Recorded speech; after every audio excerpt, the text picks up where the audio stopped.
A little over a week ago I kissed the top of our 5 weeks old baby's head. It was a single, light kiss and she had a thick head of hair with no obvious scratches or other skin imperfections. But I had cold sores on my lips at the time. We have been really careful to avoid giving our children cold sores or otherwise pass along the herpes virus, HSV-1.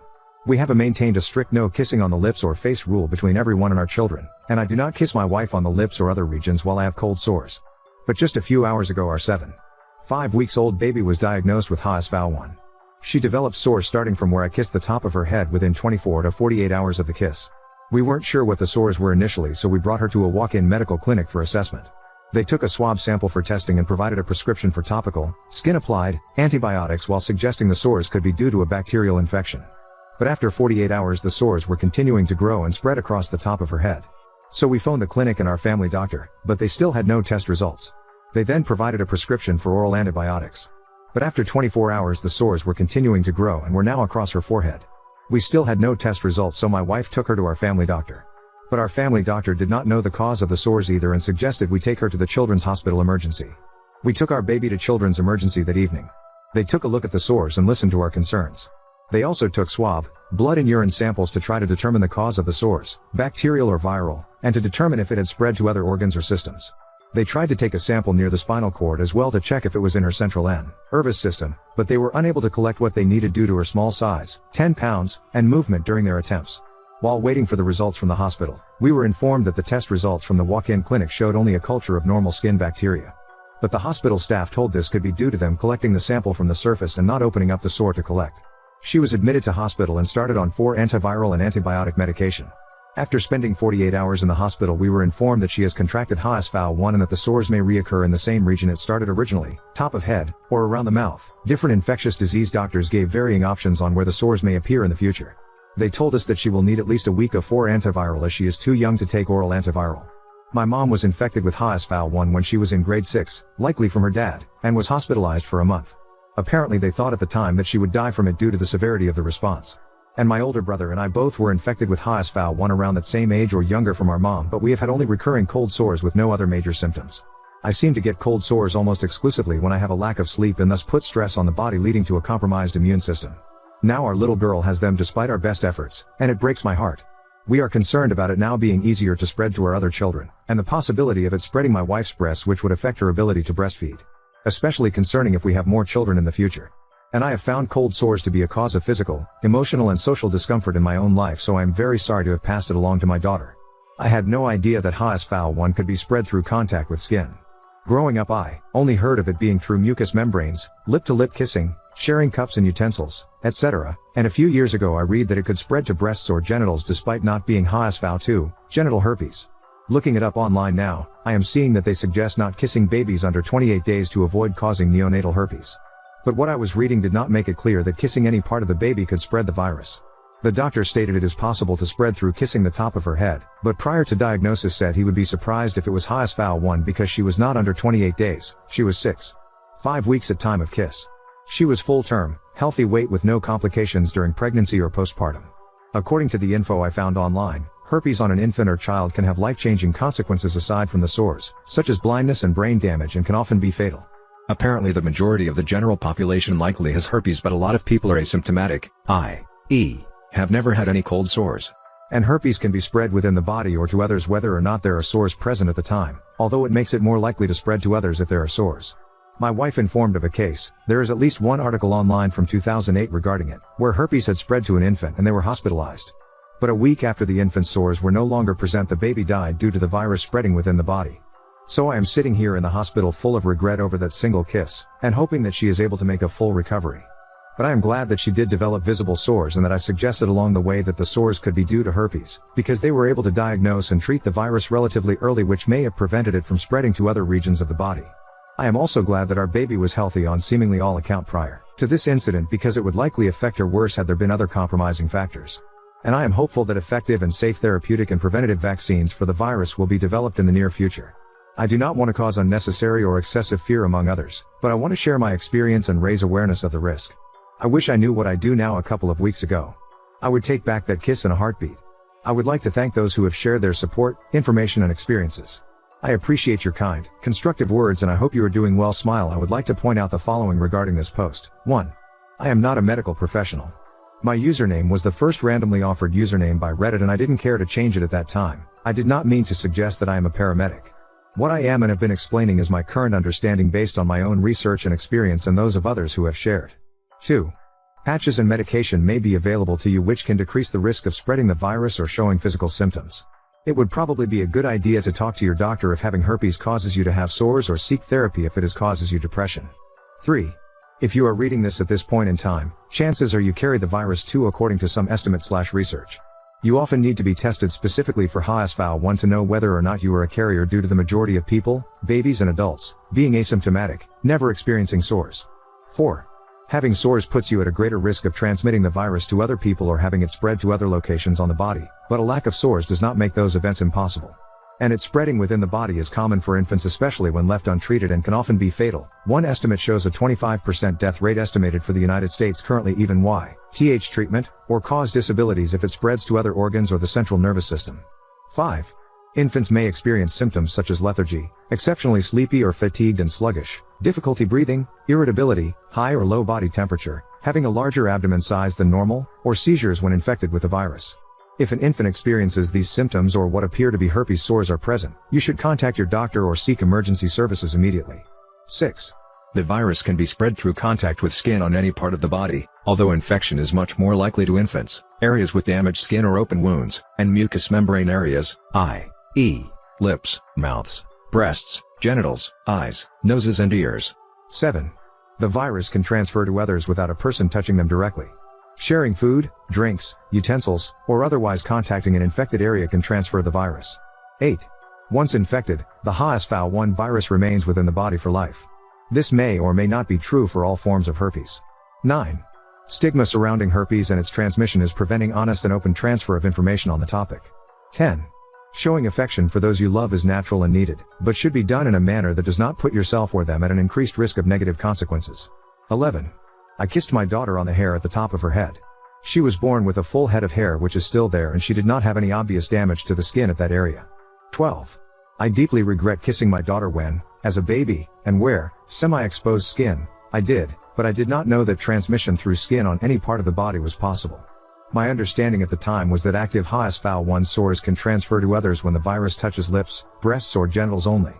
I do intend on discussing management of the virus with my doctor soon to see what methods may be available, safe, and effective for me and my efforts to reduce the risk of spreading the virus. My mom kissed us on the lips frequently growing up. We would kiss her lips and share drinks with her as long as she did not have an active sore.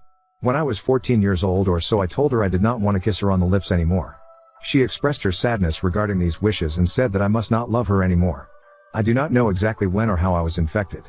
Cold sores were sort of accepted as being normal within my family, despite my mom's extreme reaction to the virus as an older child.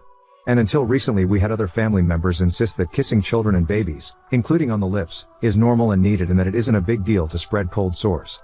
When I say that the virus spread despite our best efforts, I do not mean to say that we did everything we could have and should have done. What I mean to say is that we were actively trying to stop the spread of the virus given what we had known at the time. Myself and my wife have done some of our own research regarding the virus at different points in our lives, yet we still did not know what we do now. If the results of my actions which I have shared here is expected to you given the circumstances, I am glad. Update 1. To summarize, I kissed the top of our 5-week-old baby on the top of her skull while I had a cold sore and it resulted in her being infected with herpes, HSV-1/ the cold sore virus. I did not know that infection could occur through regular skin. Growing up I was only taught that it could spread through contact with the mouth or lips, and I only learned about infection being possible to genitals or breasts as an adult.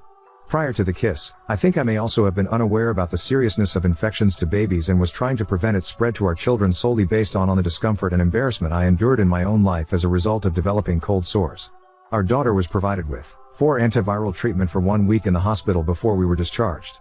We were given a prescription for 1 week's worth of oral antiviral medication to be taken from home, and had a follow-up appointment with the infectious disease doctor around a week after discharge. Although they were unable to take a sample of spinal fluid to check if HSV had spread to our daughter's central nervous system, they thought that the virus was likely only skin deep in her case. And we were told that we would need to come back to the children's hospital immediately if the sores presented themselves again, I assume at least until she is 1 or 2 years old. Our daughter has had 1 or 2 outbreaks of HSV-1 since we initially left the hospital. The first of those outbreaks was around 3 weeks after leaving the hospital and resulted in a hospital stay overnight, followed by about 2 months of oral antivirals to be provided from home. And the other time was around 1 month after using up the antivirals from the previous outbreak, but the sore went away on its own within 24 hours. We were going to pick up antivirals for the last time, but all pharmacies were closed, so we decided to wait until the morning, but the sore was almost fully gone by the morning. Both recurrences showed up at the same location as the initial sore and kiss, top of skull. My wife met with an infectious disease doctor in February to discuss our daughter's case, and the doctor said that our baby got really lucky. There are limited treatment options and our baby's case was very minor compared to most. She seems to be a very happy and healthy baby. In my opinion, since she was about midway through her stay in the hospital, she seemed to be in a happier place and is still there as long as she isn't wanting to be held or nursed by her mom. My wife and I both agree that she has been the happiest of our babies. And she is just about to celebrate her first birthday. I have posted this story to a number of different subreddits to try to raise awareness, especially for parents or soon-to-be parents. Many users have expressed gratitude for the posts because they were unaware regarding the dangers of HSV or how infectious it is. So I am glad to have possibly helped prevent some similar or worse cases from occurring. A user also commented fairly recently on an older post of mine suggesting that I share it over and over because they think the information is valuable. Now on to second story. Wife invalidated my trauma by accusing me of lying about being our pet, and now I'm contemplating divorce despite being in love. I 27 male and my wife 26 have been married for 2 years and have been together for 6. As context, I was repeatedly raped by my brother's babysitter when I was around 9. She would grope me, force me to remove my pants, and then either stick my dick in her mouth or try and give me a handjob whenever my 4-year-old brother slept. Most of the time I was paralyzed and couldn't do anything to stop it. She would always buy me sweets or video games for my DS as a reward. So in a weird way I started growing attached to her and would try and seek the abuse if it meant getting her rewards. I knew whatever she was doing was wrong, but she would always threaten to take my life if I ever told my parents, so I never did while the abuse was actively happening. Everything stopped as soon as she graduated college and moved states. I only realized how fucked up the things she did to me were when I was around 14-15 and understood the concept of consent. When I tried to open up to my parents, strict Catholics, it never ended well. First, they blamed it on porn and claimed it corrupted my mind into imagining these things happening to me. If I claimed I was telling the truth, my dad would beat the shit out of me and my mom would ground me. I tried opening up to my friends, but their reactions weren't any better. My male friends just called me lucky and asked if the BJ was good. My female friends claimed I was just lying to get attention and laughed in my face. I learned to just try and forget the past and vowed to myself that I would never mention this to anyone again. Now on to last week. Me and my wife had heard some good things about this show called Baby Reindeer on Netflix from our friends. Going into it, I knew it revolved around sexual abuse and stalking. In my mind, I thought I was over the past and I could handle watching the show no problem. Big fucking mistake. At the end of episode 4, I was literally on the verge of tears and I felt all the supposedly forgotten memories come flooding back. At the end of the next episode, I couldn't hold it in anymore. My wife paused the show and just stared at me. After a while, I did finally manage to calm down a bit. She asked me why I was crying and I just let everything out. She said she was sorry, hugged me, and we went to bed soon after. I apologized to her the following morning for ruining our night. From the moment I let her know about the abuse, I felt something change in our relationship. No more kisses when I came back from work and no more initiating anything intimate from her side. She wasn't mean or anything, but I felt like something was bothering her. I tried to apologize for maybe making her uncomfortable, but she would just claim there was nothing bothering her and I was just being paranoid. Yesterday, me and my wife got into a pretty heated argument about her lying about taking out the trash, but during the argument she said something that floored me beyond belief. She literally said, "At least I'm not lying about being raped, you fucking narcissist." I literally couldn't process whatever just came out of her mouth. She tried apologizing right after saying that, but I just packed a few clothes and left to stay at my friend's house. She tried calling me several times since, but I haven't bothered picking up and have blocked her for time being. I know I might have trauma dumped on her and I know women aren't into that, but I just want some sort of acknowledgement/support. I don't have anyone left to turn to with this, and that's why I'm posting here. I've had 2 therapists to date and both didn't seem to help much. I'm gut is telling me to divorce her, but she's genuinely the love of my life. Throwing away 6 years because of this one moment doesn't sit right with me, but Wibta for divorcing her? Am I actually the asshole here? Update 1. Shortly after posting, I did decide to go back home. I had work the next day and didn't want to burden my friend with my marital issues any longer. Upon coming home, I was met with her screaming at me for just leaving the apartment and ghosting her without having an adult conversation with her. I just let her know how hurt I was by the things she said to me and that I needed some time to myself to gather my thoughts. She tried arguing back with how there is nothing to think about and that I was being an immature crybaby. From that point onwards, we have barely been on speaking terms. I know a lot of people are going to be mad hearing this, but the longer I thought about my marriage and my wife, the more I wanted to give her another chance. She wasn't perfect by any means, but neither was A lot of my past relationships ended as a result of my past catching up with me, but I really want to change it this time. She isn't the first partner/friend to have this type of reaction to what I went through. I know it's tough, but I feel like I just needed to bite the bullet if it meant keeping my sanity. I didn't want to start over again. After we somewhat started talking to each other again, I sat her down for a serious conversation and let her know again how hurt I was by everything she said. I let her know about all the ridicule I suffered as a result of me opening up and her having the same reaction, just reopened unhealed wounds. She just kept quiet until I mentioned couples therapy. She started crying, but not for the reason I thought. I tried holding her, but she just pushed me away and screamed that I seriously thought about ending our marriage over some silly argument we had and that I was just trying to make up some sob story after watching Baby Reindeer for attention and sympathy. According to her, all of this was just too convenient to be believable. If it was real, why didn't I mention any of this throughout the 6 years we have been together? At this point even I started tearing up. I apologized for keeping this from her for so long and then tried reassuring her that I in fact wasn't making this up, but she just slapped me and stormed off to bed. That was a week ago and I have been sleeping on the couch ever since. Whenever I try to speak to my wife, she just makes snarky comments towards me and just storms off. I just cry myself to sleep most nights and just wish I never fucking watched that show. None of this shit would have happened. I currently don't have the money for therapy and just feel lost. I don't want a divorce. I want to try and make this work, but this whole mess is just so draining. I'm not in contact with my family, so I don't have anyone I can turn to with this.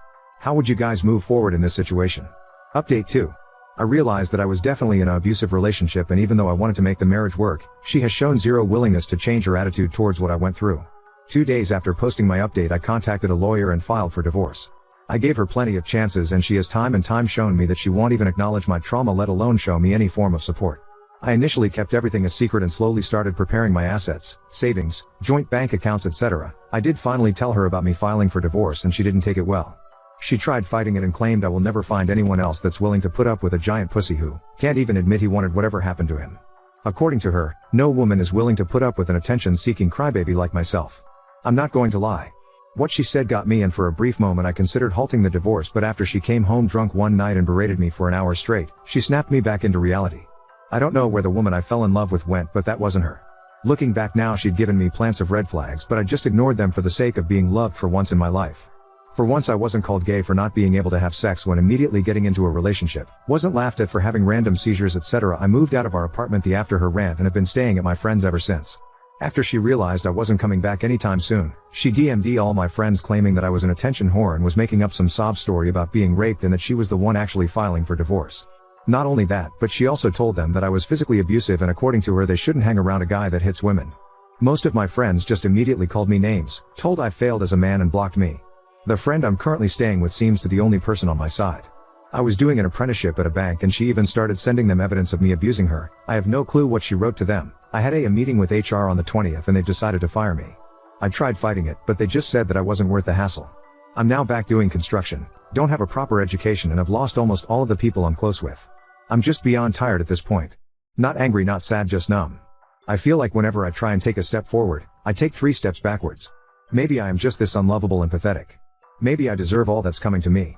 I just don't know anymore. As stated by the title, this will be my last post. Reddit has given me so much great advice and made me realize so many things, and I'm beyond grateful for every single one of you who helped me, but it's also destroyed my mental health. For every 50 positive and supportive comments and DMs I've received, I've had one person say the same things I've heard all my life, and I've let those people get to me. A lot of people ask me why the hell I have such strong feelings towards my babysitter giving me blowjobs. First of all, I was 9 and she on multiple occasions threatened to take my life. Second of all, I left a lot of the other details out of my post because those memories are just too painful and I didn't think it was relevant for the purpose of my original post. I'm going to mention them here since I've nothing left to lose at this point. She would shove things up my ass like cucumbers, pens, etc. She would regularly hit me in the balls to punish me for disobeying her. She would dress me up as a girl and would force me to dance for her and pose in suggestive positions. There were times where I couldn't walk properly because of the things she did to me, and I got ruthlessly bullied in school as a result. How would you guys navigate my situation? Any advice would be appreciated.